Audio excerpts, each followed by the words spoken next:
नमस्कार दोस्तों। Law of one यानी एक का कानून, या कह लीजिए एक का ज्ञान, या कह लीजिए एक के तरीके, यह उसके 28वें सत्र का दूसरा भाग है। दोहराया जाता है कि इस किताब द्वारा दी गई सभी सूचनाएं और जानकारियां आप मान भी सकते हैं, जान भी सकते हैं, नज़रअंदाज भी कर सकते हैं और सिरे से खारिज या नकार भी सकते हैं, क्योंकि यह आपकी फ्री विल है जो कि एक अनंत रचयिता द्वारा आपको दी गई है। एक और बात कही जाती है कि लॉ ऑफ वन पूरी तरह से सबके लिए फ्री है। यदि कोई इकाई या व्यक्ति इसको निजी स्वार्थ के लिए इस्तेमाल करे तो वह उसकी व्यक्तिगत जिम्मेदारी होगी। साथ ही साथ यह भी कहा जाता है कि यदि कोई इसको अपनी भाषा में परिवर्तित करके दूसरों से साझा करना चाहे, या फिर जैसी ये है ऐसी ही अपने चैनल पर चलाना चाहे, तो वह भी ऐसा कर सकता है, क्योंकि वह भी उसकी फ्री विल है। तो पहला सवाल डॉन करते हैं।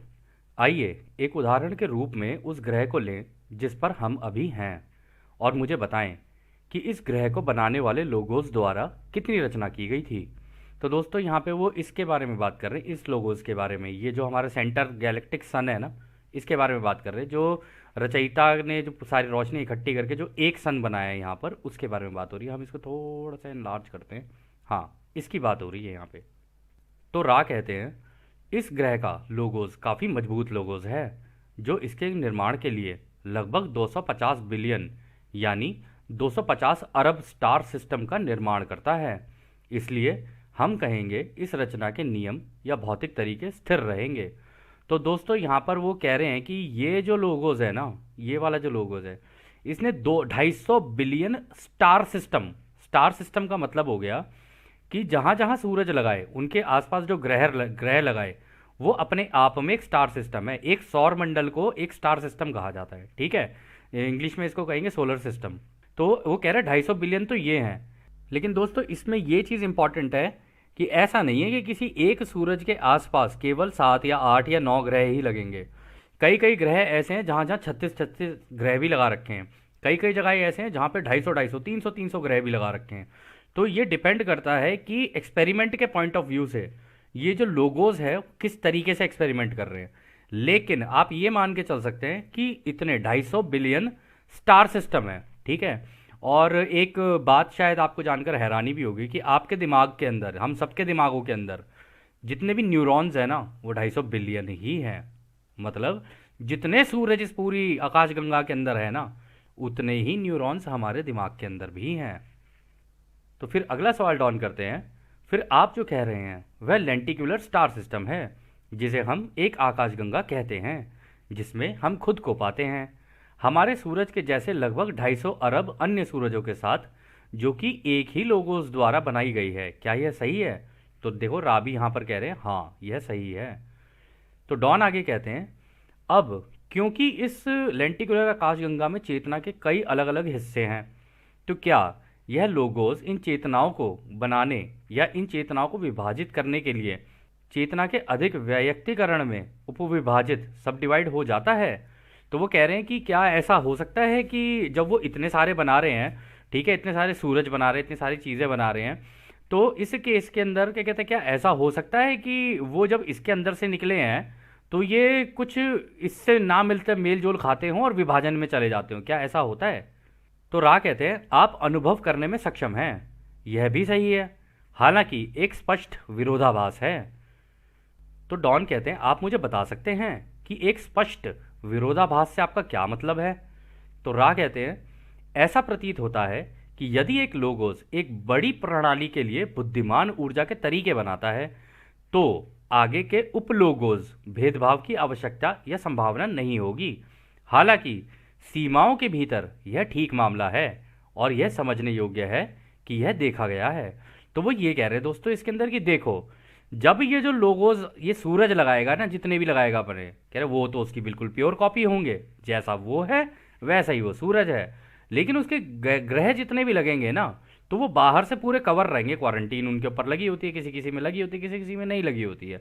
जहाँ की सभ्यता एक एक हो जाती है ना, मतलब जो सारी एक जैसी सोच के हों और टेलीपैथी और ये सारी चीज़ें, या कह लो कि अध्यात्म के उसमें आगे बढ़ जाएं, तो उनको ज़रूरत नहीं पड़ती वो क्वारंटीन लगाने के लिए। क्योंकि अगर बाहर से मान लो अगर ओराइन समूह आए भी उसके अंदर तो कुछ कर नहीं पाएगा, क्योंकि वो सारे ही एक सोच के हैं।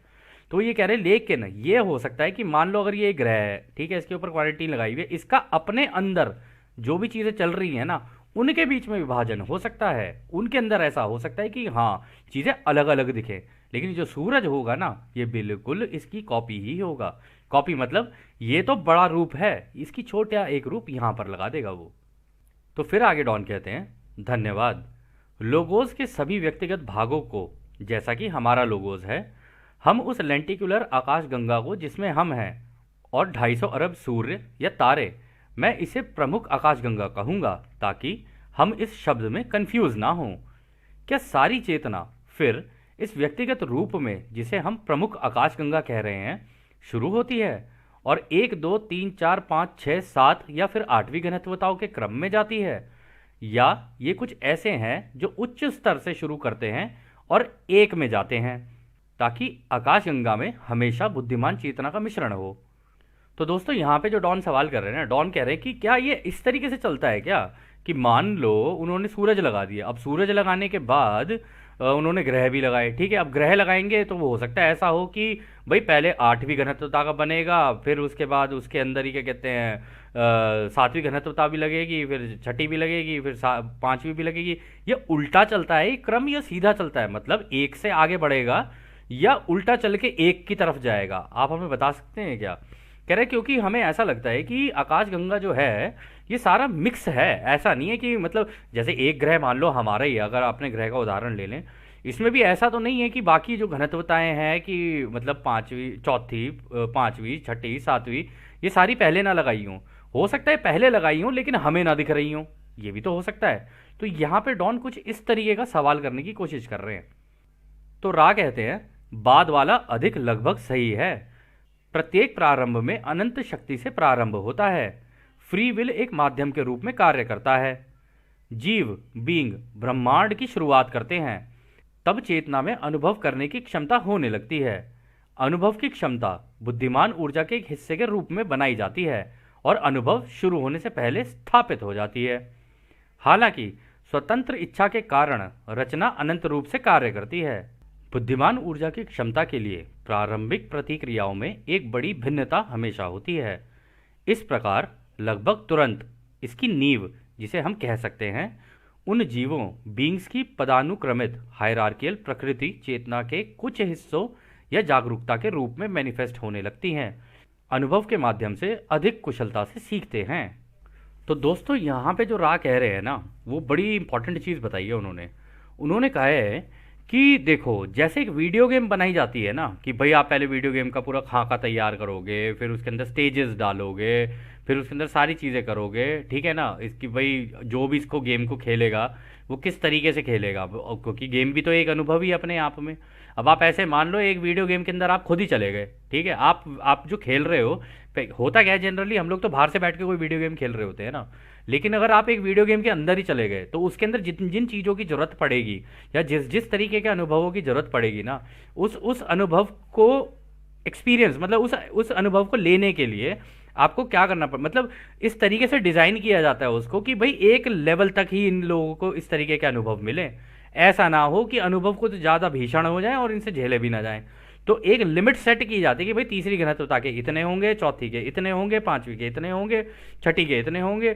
तो इस तरीके से एक हायरार्की बनती चली जाती है कि हाँ भाई 5वीं घनत्वता के इस तरीके के होते हैं, चौथी घनत्वता के इस तरीके के होते हैं, और सो ऑन, मतलब आगे जैसे चलती है।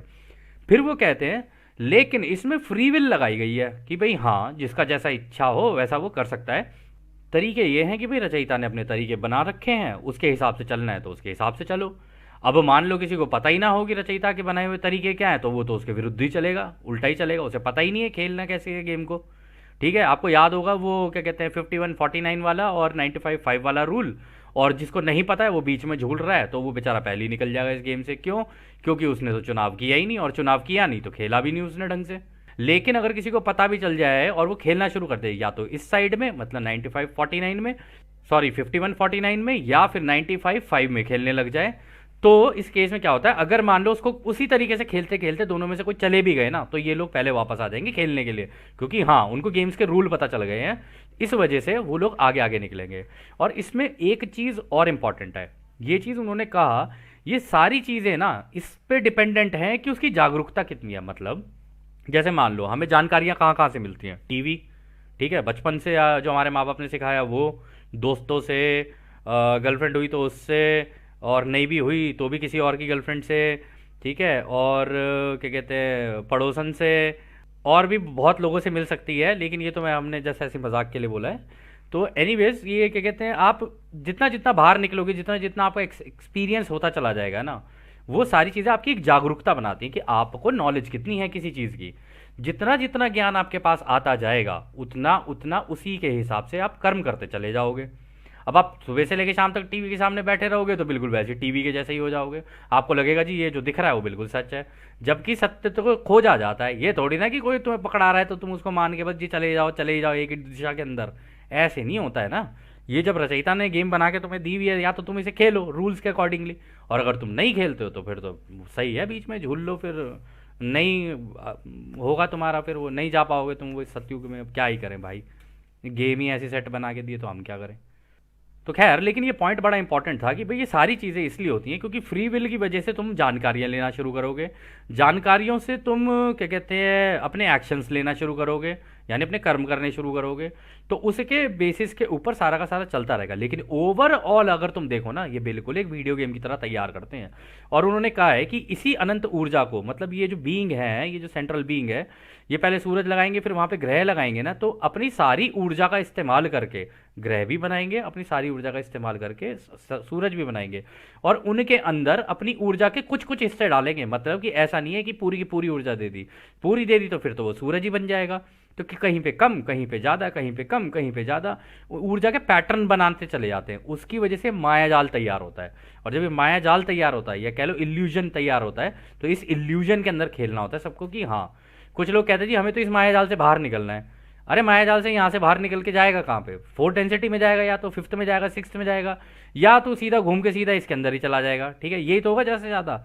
लेकिन फिर इसके अंदर जाएगा, फिर तो यहाँ बैठ के फिर देखेगा कि अरे यार ये वाले ग्रह पे बड़ा अच्छा वो लग रहा है, यहाँ पे बड़ी सुंदर कन्याएं हैं, तो क्यों ना यहाँ चला जाए। जो कन्याएं होंगी वो कहेंगी अरे वाह, यहाँ के जो ये शूरवीर नौजवान हैं ये बड़े अच्छे लग रहे हैं, क्यों ना मैं यहाँ से निकल के चलूँ और देखूँ जरा यहाँ का प्रेम कैसा है। तो यहाँ से जब निकलते हैं ना लोग अपनी इच्छाओं से, ठीक है ना, और बाद में ये बोलते हैं अपने आप को कि जी अरे भगवान तूने कैसी ज़िंदगी दे दी यार, हम तो बस पूछो ही मत यार, सुबह से लेकर शाम तक बस गधों की तरह काम ही करते चले जा रहे हैं और पैसा कमा रहे हैं, और फिर अगले महीने फिर सैलरी आएगी, फिर सैलरी ख़त्म, फिर हम काम करने लग जाते हैं। ये भी कोई ज़िंदगी है? तो इस केस में क्या होता है ना, देखो यहाँ पर तो बोलना आसान होता है अपनी चीज़ों को लेके, क्योंकि कहते हैं जिसका दुख होता है ना वो ही उसे जानता है अच्छे से, ठीक है, और जिसका दुख होता है ना उसको ऐसा लगता है कि उसका ही दुख सबसे बड़ा है, जबकि ऐसा नहीं है दोस्तों। किसी का भी दुख बड़ा या ज़्यादा नहीं होता है, वो दुख है। अब किसी का किसी तरीके का होगा, किसी का किसी तरीके का। तो ये कहना कि भाई अरे ऐसा हो गया वो आ गया, उसका कोई फ़ायदा नहीं है, क्योंकि अगर आप यहाँ चले भी गए ना, फिर जैसे कि हमने कहा कि आपको सुंदर कन्याएं अच्छी लग जाएंगी, या फिर आपको शूरवीर नौजवान अच्छे लगने लग जाएंगे, तो आप लोग निकल ही जाओगे यहाँ पे। तो इच्छा आप ही की है, तो इसलिए क्रिप करने का कोई फ़ायदा नहीं है, आगे चलना है, और आगे चले तो बेटर है, और इस गेम को खेलें तो बेटर है। तो खैर, अगला सवाल डॉन करते हैं, क्या सीखने में कुछ हिस्सों के अधिक कुशल होने का कोई कारण है? तो रा कहते हैं, क्या इसका कोई कारण है कि कोई दूसरों की तुलना में अधिक तेजी से सीखते हैं? अगर आप चाहो तो जरा इच्छा के कार्य को देखना। हम कहेंगे आकर्षण होता है जो उस प्रकाश की ऊपर की ओर कुंडलीदार स्पाइरल रेखा में होता है। तो देखा दोस्तों, उन्होंने यही कहा है। देखो आपको ना इस इमेज के अंदर दोस्तों ये लग रहा होगा कि ये ऐसे ही है, लेकिन इसके बीच में भी एक स्पाइरल सी होती है। ये मतलब यहाँ से स्पाइरल चल रहे होते हैं, एक ऐसी घुमावदार सी रोशनी सी चल रही होती है जो इनकी तरफ आ रही होते हैं। तो वो यहाँ पर ये कह रहे हैं रा कि देखो भाई, आकर्षण तो रहेगा ही रहेगा, मतलब लॉ ऑफ अट्रैक्शन तो काम करेगी ही करेगी, ठीक है ना। और सबसे इंपॉर्टेंट चीज़ है, क्या तुमने कभी ये सोचा कि कुछ लोग तो तेजी से सीख जाते हैं, कुछ लोग धीरे धीरे सीख रहे होते हैं, और इन सब का कारण है उसकी इच्छा। अगर उसकी इच्छा है तो वो सीख लेगा तेजी से, नहीं है तो वो कहेगा छोड़ो यार, कंबल उठाओ और आराम से अपना सो, कोई टेंशन नहीं है जीवन में, मजा नहीं लाइफ, ठीक है। तो किसी का ऐसा होगा, किसी का वैसा होगा, तो डिपेंड करता है कि किसको क्या सीखना है। लेकिन इस अट्रैक्शन की वजह से जैसे जैसे सीखते जाओगे ना, आकर्षण बढ़ता जाएगा, किसी भी दिशा में बढ़ सकता है। 95 5 वाली में भी बढ़ सकता है, 51 और 49 वाली में भी बढ़ सकता है। ये जहाँ जिस डायरेक्शन में आपका वो हो जाएगा ना झुकाव, उसकी तरीके से आप काम करने लग जाओगे। और अगर दोनों में से कहीं नहीं हुआ तो कोई बात नहीं, है ना 25,000 साल की साइकिल अभी आ रही है, कोई बात नहीं, उसमें चले जाना। 25,000 साइकिल मतलब 25,000 साल की साइकिल तुम्हें दी जाएगी दोबारा, कर लेना आराम से बैठ के, क्या जल्दी है इस जाने की। जिनको आराम से जाना है वो आराम से जाओ, जिनको जल्दी करनी है उन्हें जल्दी कर लो, इच्छा सभी की है।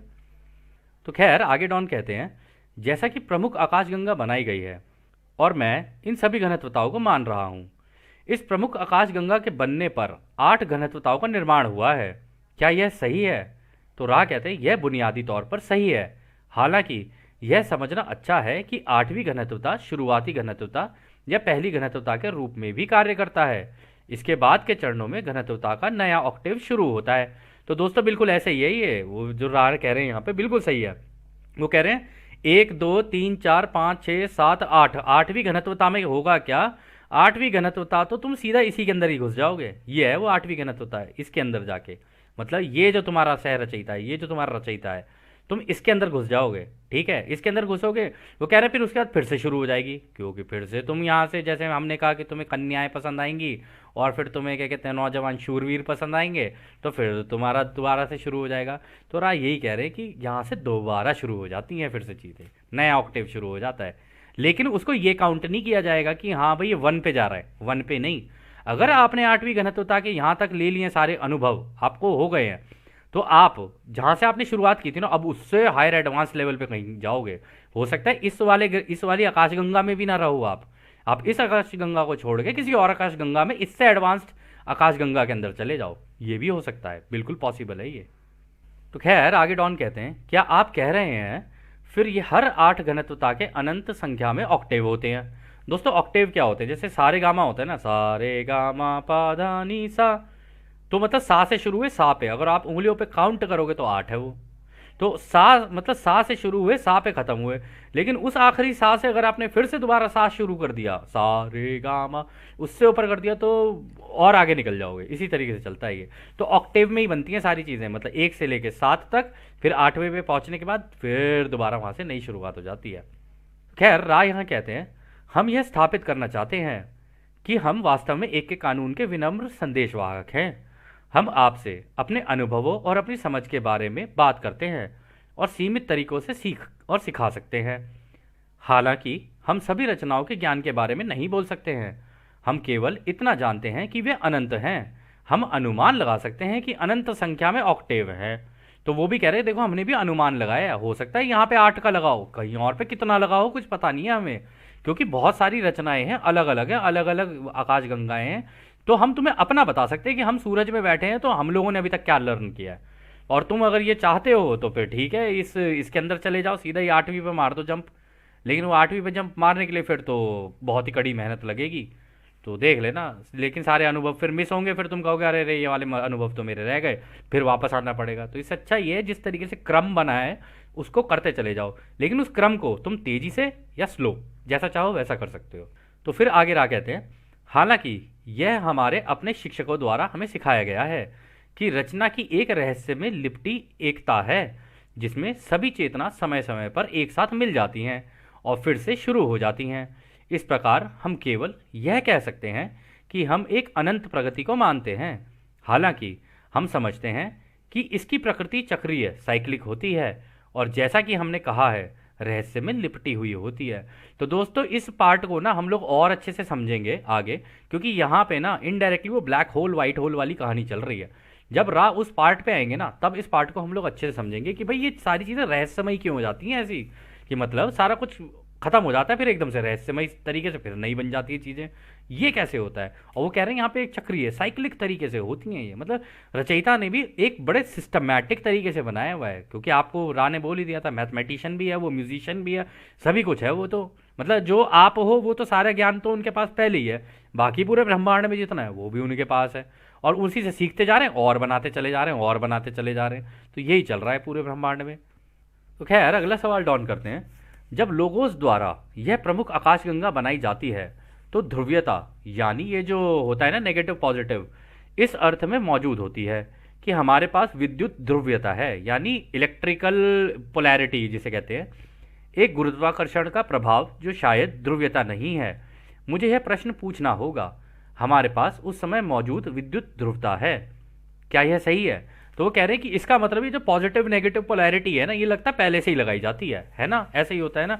और ये जो हमारी ग्रेविटी है और ये सारी जो चीज़ें हैं, ये शायद इसके अंदर पोलैरिटी नहीं है, इसके अंदर मतलब ऐसा नहीं है कि, क्योंकि वो तो ऊपर से ही सारी चीज़ें नीचे गिर रही हैं, ठीक है, जबकि नेगेटिव पॉजिटिव पोलैरिटी में तो एक दूसरे के बीच में अट्रैक्शन होगा, ठीक है।